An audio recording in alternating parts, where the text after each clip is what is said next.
이라크와 한국의 경기 후 기자회견장은 패자의 변명과 승자의 환호로 가득 차야 했다. 하지만 아니었다. 그날 밤 바스라에서는 경천동지할 진실이 드러났고 방금 0대 2 패배를 당한 이라크 대표팀의 감독에 의해 발언에 폭탄이 터졌다. 그는 패배의 슬픔을 이야기하는 대신 아시아 언론계 전체를 망연자실하게 만든 충격적인 선언으로 상대편인 대한민국 홍명보 감독에게 직격탄을 날렸다. 내가 홍명보 감독이었다면 이런 일 때문에 사임했을 겁니다. 이런 일이란 대체 무엇인가? 어째서 패배한 감독이 자신을 이긴 감독에게 이토록 강력하고 오만한 발언을 할 수 있었을까? 그 말 뒤에 숨겨진 비밀은 단순한 패배보다 더 끔찍했다. 그것은 한 감독이 황금 세대를 어떻게 낭비하고 있는지에 대한 전문성과 명예를 걸고 행하는 가차없는 폭로이자 고발장이었다. 대한민국 대표팀의 승리 뒤에 가려져 있던 냉혹한 진실을 알게 된 아시아 전체가 충격에 빠졌다. 믿을 수 없는 치욕, 패배보다 끔찍했던 승리 이라크 감독이 말한 첫 번째 이런 일은 바로 극도로 설득력 없던 승리에 대한 치욕이었다. 그는 프로 감독으로서 패자의 눈이 아닌 전술적으로 재앙에 가까운 경기를 목격한 전문가의 눈으로 90분을 지켜보았다.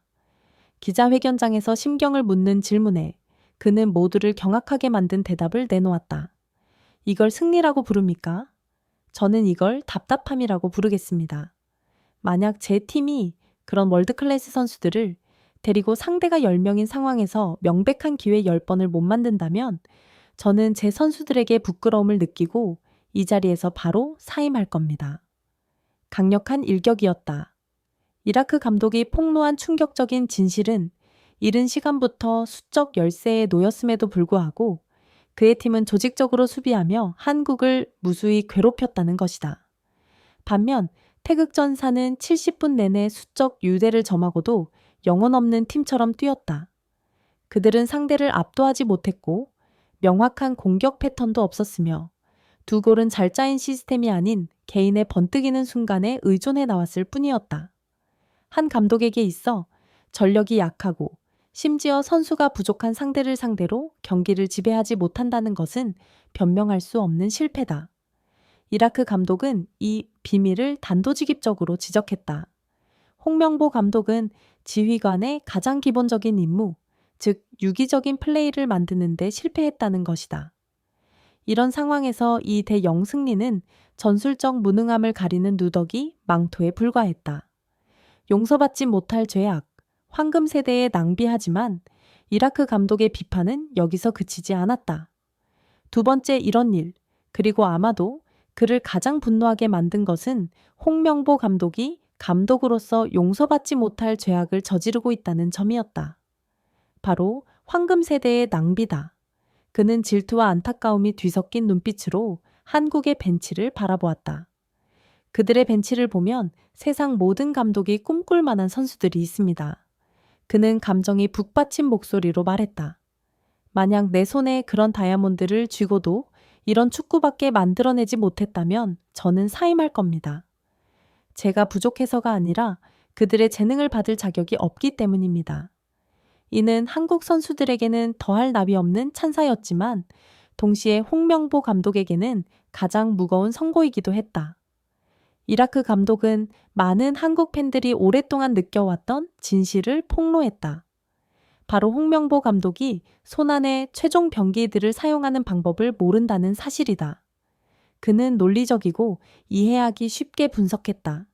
손흥민 이전 경기들에서 공을 잡기 위해 너무 깊이 내려와야 했고 이강인은 창의성을 발휘할 공간이 부족했으며 미드필더진은 연결고리가 없었다. 그는 한국 축구의 걸출한 재능들이 자신의 능력을 최고로 발휘할 수 있는 적합한 시스템에 놓여 있지 않다고 지적하고 있었다. 그들은 혼란스러운 전술 속에서 각자 도생하고 있었다. 승리하고 있음에도 불구하고 드러나는 한국 대표팀의 조직력 부재라는 비밀이 외부인의 눈에 의해 간파당하고 조금의 거리낌도 없이 까발려진 것이다. 부끄러운 존중의 결여, 왕의 품격이 없는 지배자 이라크 감독에 따르면 마지막 이런 일은 지배자로서의 심리적 결함, 즉 부끄러울 정도의 상대에 대한 존중 부족이었다. 그는 이라크가 레드카드를 받은 후가 바로 한국이 아시아의 맹주로서 절대적인 힘을 보여줘야 할 순간이었다고 주장했다. 상대를 압박하고 짓밟고 많은 골을 넣으며 무자비하게 경기를 끝내야 했다는 것이다. 하지만 그들은 그러지 않았다. 우리가 10명이 되었을 때 저는 한국이 그들의 진짜 힘을 보여주길 기대했습니다. 하지만 그들은 그러지 않았습니다. 그는 다소 실망한 목소리로 말했다. 만약 제 팀이 그런 큰 이점을 가지고도 열정 없이 상대의 노력을 존중하지 않는 플레이를 한다면 제가 가장 먼저 떠나야 할 사람일 겁니다. 그가 지적한 충격적인 진실은 홍명보 감독이 모든 이점이 자기 편에게 있음에도 불구하고 선수들에게 상대를 파괴하려는 갈망과 투지를 불어넣는데 실패했다는 것이다. 대한민국 대표팀은 느긋하고 다소 오만했으며 최소한의 승리에 만족했다. 이라크 감독에게 그것은 챔피언의 심리를 갖추지 못한 팀, 즉 필요한 품격과 무자비함이 결여된 팀의 모습이었다.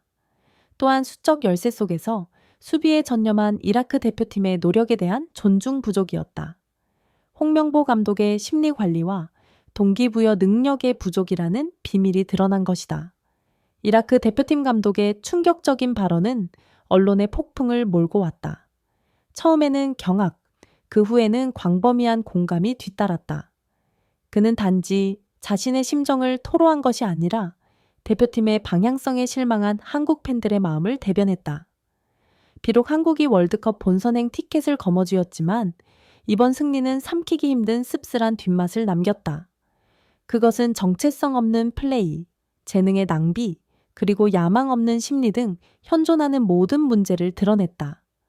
홍명보 감독은 스코어보드 위에서는 승자였지만 상대편 감독과의 두뇌 싸움과 명예 싸움에서는 패자가 되었다.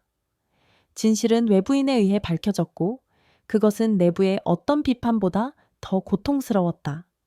이제 질문은 한국이 월드컵에서 멀리 나아갈 수 있느냐가 아니라 이토록 공개적으로 그리고 가혹하게 폭로된 감독과 함께 그럴 수 있느냐는 것이다. 이라크 감독의 나는 사임했을 것이라는 선언은 부끄러운 승리와 그가 짊어진 거대한 책임, 즉 어쩌면 그가 진정으로 감당할 자격이 없는 황금 세대를 이끌고 있다는 사실을 상기시키며 홍명보 감독의 뇌리를 오랫동안 떠나지 않을 것이다.